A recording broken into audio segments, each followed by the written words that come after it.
네, 오늘장 선전략 시간입니다. 어제 코스피가 1900선을 가뿐하게 넘어섰습니다. 지난 설 연휴 이전이었던 5일의 종가 부근까지 바짝 다가서는 모습이었는데요.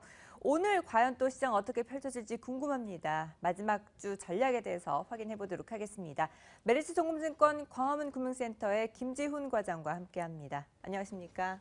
안녕하십니까? 네, 글로벌 시장 전반적인 투자 심리가 회복이 되면서 어느 정도 빠른 회복세를 우리 시장도 시현했습니다. 코스피가 다시 1900선을 가뿐하게 넘어섰는데요. 시장 상승장으로 이끈 가장 큰 원동력은 어디에 있다고 보시나요? 네, 이번 상승의 가장 큰 원동력은 아무래도 두 가지가 있습니다. 유가 급등과 미국의 이 기준금리 인상 전망이 약화되었다는 점, 이 두 가지인데요. 먼저 유가 급등을 한번 살펴본다면 일단 사우디와 러시아 쪽에서 이 산유량을 동결하겠다라는 이러한 입장을 표명을 했습니다. 거기에다가 이란이 이러한 이 동결 노력을 통해서 유가를 안정시키려는 이러한 움직임에 대해서 지지를 보낸다라는 이러한 입장 표명을 했고요.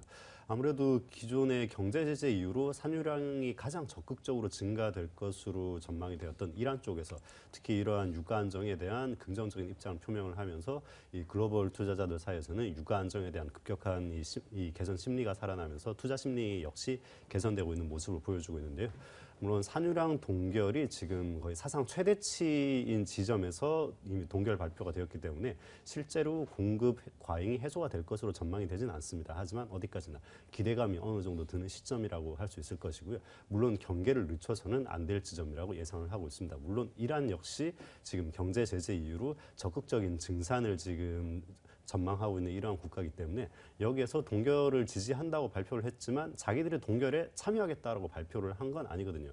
너네는 동결을 하되 우리는 증산할 것이다. 이것이 우리한테 가장 좋은 시나리오다라는 의미일 수도 있기 때문에 앞으로 이란이 얼마나 증산을 할지에 대해서는 조금 더 지켜볼 필요가 있을 것 같습니다. 그리고 또 한 가지 이번 상승의 요인으로는 미국의 이 기준금리 인상 전망이 약화가 되었다는 점인데요. 이번 FOMC 회의록이 공개가 되면서 이 회의록에서 이제 작년 말에 금리 인상을 결정했던 그 시기와는 다르게 상당히 거시경제 지표가 나빠지고 있다. 미국 경제에 대한 불안감이 증폭되고 있다라는 이러한 의견들이 상당히 좀 많이 나왔습니다. 뭐 금융 불안 상황이 계속된다면 이는 미국 경제 하방 위협을 증폭시키는 요소가 될 수 있다라는 이러한 발언까지 나온 상황이거든요. 아무래도 그렇다 보니까 FED 내부에서 좀 이제는 금리 인상에 대한 시기를 조금 더 연장시키는 쪽으로 좀 주장에 힘이 실어지지 않겠느냐라는 이러한 전망이 나오면서 글로벌 증시는 좀 투자자들에게 있어서 투자 심리를 상당히 개선시키는 이러한 요인으로 작용을 한 것 같습니다. 네, 유가 상승과 금리 인상에 대한 전망이 약화되면서 시장 상승장을 이끌었습니다.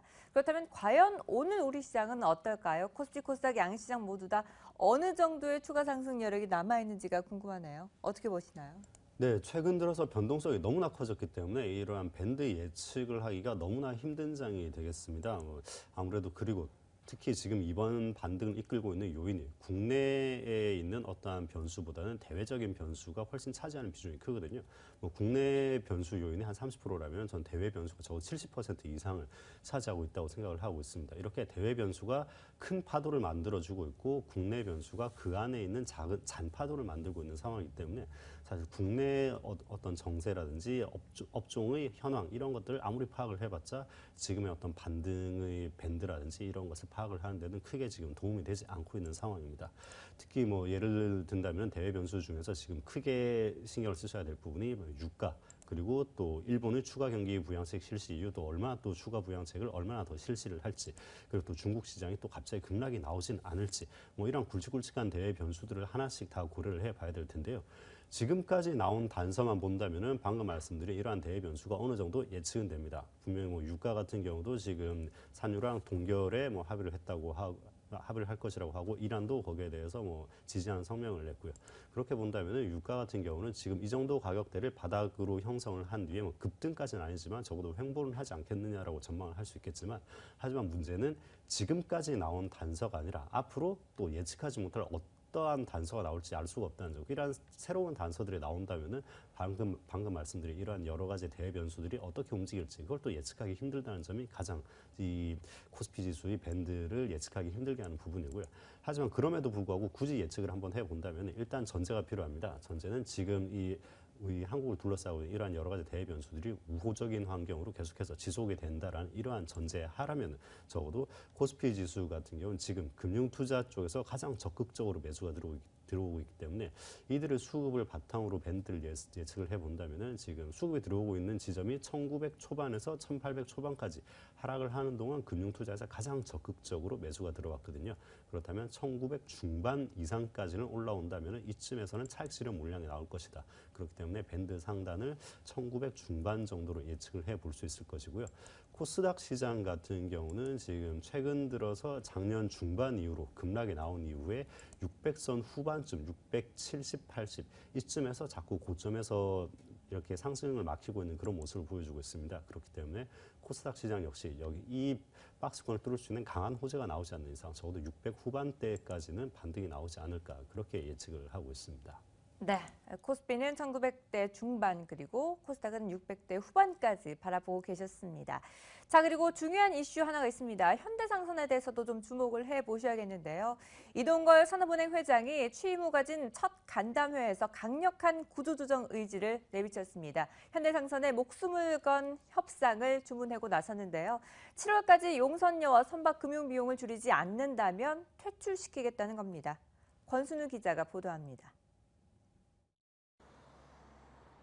산업은행이 현대상선에 7월을 데드라인으로 목숨을 건 협상을 주문했습니다. 용선료 인하, 선박금융 원리금 상환 유예 등이 정리되지 않으면 현대상선이 퇴출될 수밖에 없다는 겁니다.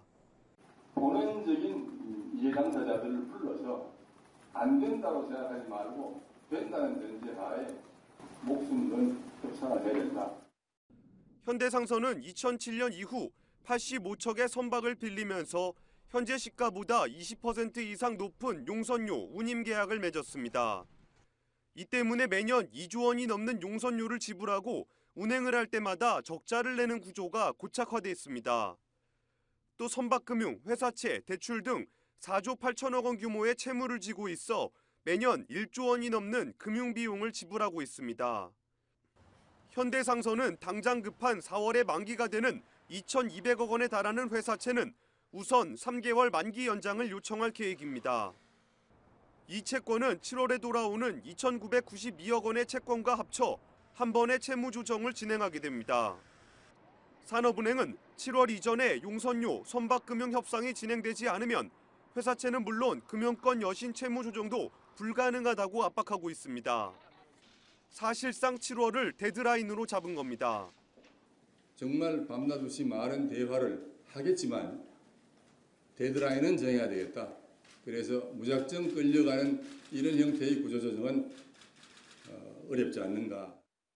이동걸표 구조조정의 첫 시험장이 된 현대상선은 벼랑 끝 전술로 진행되고 있습니다. 머니투데이 방송 권순우입니다. 네, 관련된 내용 살펴봤습니다. 현대상선 자본 잠식 상태로 관리 지정 종목까지 가능성이 내비쳐지고 있습니다. 이러한 가운데 현정은 회장은 사재 300억 원까지 내놨는데요. 앞서 이동걸 산업은행 회장이 과감한 구조조정이 필요하다라는 결단까지 내비친 상태입니다. 투자자들 입장에서는 주가 향방에 주목해 볼 수밖에 없는 상황인데 현대상선 앞으로 어떻게 흘러갈까요? 네, 현대상선 같은 경우 이번 올해 초 한 2월쯤에 강력한 구조조정안을 자구책을 내놓으면서 지금 시장에서 상당히 좀 관심을 많이 받고 있습니다. 그 당시 내놓았던 구조조정안 중에 큰 이제 요점은 현대증권의 즉각적인 재매각 그리고 이 현정은 회장의 사재 출연 등이 있었는데요. 이 계획대로 지금 잘 진행되고 있는 것 같습니다. 현대증권 같은 경우 지금 예비 입찰에 이미 여러 이 금융지주사들이 지금 예비 입찰서를 제안을 한 것 같고요. 그리고 현정은 회장의 이제 사재 출연 같은 경우도 한 300억 정도 그 정도 규모로 제3자 배정 유상증자 형태로 아마 진행이 되고 있을 것 같습니다. 이렇게 된다면은 아무래도 현대상선이 지금 겪고 있는 유동성 위기가 어느 정도는 해소가 될 수 있을 것으로 기대를 하고 있고요. 물론 그렇다고 해서 현대상선이 여기에서 유동성 위기가 완전 해소가 되고 그리고 주가가 급등을 할 수 있는 그런 환경은 분명 아닙니다. 적어도 벼랑 끝에서 한 발짝 정도는 앞으로 조금 더 나아왔다 이 정도의 평가를 할 수 있을 것이고요. 그렇다면은 만약 이 계획대로 구조조정안이 아마 진행이 된다고 한다면은 주가의 하락은 여기쯤에서 멈출 수는 있지 않을까 정도는 기대를 할 수 있습니다. 있을 것 같습니다. 그리고 역시 이런 구조조정안이 제대로 진행이 되고 났을 때 추가적인 여신 제공이라든지 이런 것들이 만약에 이루어진다고 한다면은 그때는 자본 잠식도 해결이 될 수 있을 것이고요. 그렇게 된다면은 관리 종목 지정까지도 아마 탈피될 수 있지 않을까 그렇게 생각을 하고 있습니다. 네, 일시적으로 구조조정에 대해서 어느 정도 유동성 위기를 벗어날 수 있을 것으로 보입니다만 앞으로 또 추가적인 부양책이 계속해서 필요해 보입니다. 자, 그리고 수출주들에 대해서도 확인을 해보도록 하겠습니다. 달러 대비했을 때 원화 환율이 5년 7개월 내에 최고치를 기록했습니다. 그로 인해서 수출주들이 상승을 했습니다만 반짝 상승에 그치는 모습이었습니다. 어제는 영 별 재미를 못 봤는데요. 장기적인 관점에서는 또 어떻게 투자 접근을 해야 될까요? 네, 장기적인 관점에서는 이 수출주에 대한 관심은 분명 필요해 보입니다. 왜냐하면 지금 환율의 움직임을 보신다면 근 한 5, 6년 내에 볼 수 없었던 그 정도의 고환율 장세가 지금 펼쳐지고 있거든요. 원달러 환율 같은 경우는 2010년 이후에 근 한 5년 만에 1,220원을 지금 돌파를 한 상황이고요. 원엔 환율도 1,070원 정도로 돌파를 하고 있습니다. 이건 역시 한 2년 만에 거의 최고치 수준이라고 볼 수 있겠습니다. 기존의 이런 원화 약세 현상은 아무래도 수출 경기에 있어서 상당히 좀 개선시킬 수 있는 강한 요인으로 작용을 할 전망이고요. 하지만 또 일각에서 우려하고 있는 점은 이러한 원달러 환율이 아주 급등을 할 경우에는 뭐 국가 신인도라든지 뭐 국가 부도 확률이라든지 이러한 것들이 높아져서 대외 신인도가 오히려 신인도가 오히려 낮아지는 것 아니냐라는 우려를 할 수 있을 텐데요. 하지만 지금은 이러한 우려는 할 수 있는 상황은 아닌 것 같습니다. 왜냐하면 국제 신용 평가사들이 한국에 대한 이제 국가 신용 등급을 계속해서 상승시키고 있는 상황이기 때문에 국가 신인도 하락보다는 오히려 수출 경기 개선 쪽으로 초점을 맞춰서 환율을 생각을 해야 될 것이고요. 그리고 어제 이제 현대차 그룹 같은 경우 주가가 좀 지지분했었는데 최근에 한 5, 6거래일 정도 동안 계속해서 연속해서 상승을 하고 있었기 때문에 지금은 이제 단기 차익 실현 물량이 나올 만한 그 정도 구간에 진입했다고 볼 수 있고요. 그렇기 때문에 지금 이 정도의 조정은 아주 자연스러운 상황이다라고 생각이 들고 있습니다. 그리고 앞으로 투자 전략 같은 경우는 아무래도 글로벌 증시에 대한 변동성이 워낙 높아져 있는 상황이기 때문에 지금 마음 놓고 이렇게 홀딩을 할 수 있는 그러한 상황은 아니거든요. 그렇기 때문에 어느 정도 차익 실현을 할 수 있을 정도의 구간에 진입을 했다면 아무래도 보유 물량 중에 일부 정도는 차익 실현에 나선 다음에 다시 재매수할 수 있는 기회를 노려보시는 것을 저는 권유를 해드리겠습니다. 네, 일단 수출주들 단기적인 차익 실현 물량을 통해서 조정을 거친 이후에 재매수가 가능할 것으로 보인다라는 전략까지 제시를 해주셨습니다. 자, 그리고 간밤에 뉴욕 증시는 소폭의 하락세를 보여주었습니다. 유럽 증시도 영 반응이 좋지만은 않았는데요. 그렇다면 오늘 시장, 과연 우리는 어제의 상승 추세를 이어갈 수 있을지 아니면 다시금 조정을 받게 될지가 궁금합니다. 오늘장 시장 대응 전략과 함께 관심 가져볼 만한 종목 있으면 하나 꼽아주시죠. 네, 아무래도 지금 현재 국내 증시에 대한 대응이 상당히 좀 어려운 상황입니다. 뭐 어떻게 매수를 할 만하면 또 너무 높아져 버리고 또 조정이 나올 만하면 조정이 또 너무 깊게 나와버리고 이런 상황이거든요. 이런 증시 상황 속에서 사실 가장 잘 대응을 할 수 있는 사람은 데이 트레이더이거나 혹은 아주 장기 투자자라서 지금 시세에 신경을 쓰지 않거나 이러한 두 부류의 투자자가 아니고서는 지금 상당히 투자하기 힘든 상황이라고 할 수 있겠습니다. 하지만 그래도 대응을 해보자면은 지금 현재 글로벌 증시가 그렇게 긍정적인 상황만 아니기 때문에 적극적 매수 전략보다는 저가에 다가왔을 때 조정 시기에 이 포트폴리오를 좀 비중을 높여가는 이러한 전략을 펴는 것이 좋아 보이고요. 관심 종목으로는 저는 현대차 그룹의 광고 계열사인 이노션을 꼽겠습니다. 이노션 같은 경우는 지금 현대차 그룹에 소속되어 있기 때문에 확실한 캡티브 마켓을 보유하고 있다는 점이 일단 가장 큰 장점이 될 수 있을 것이고요.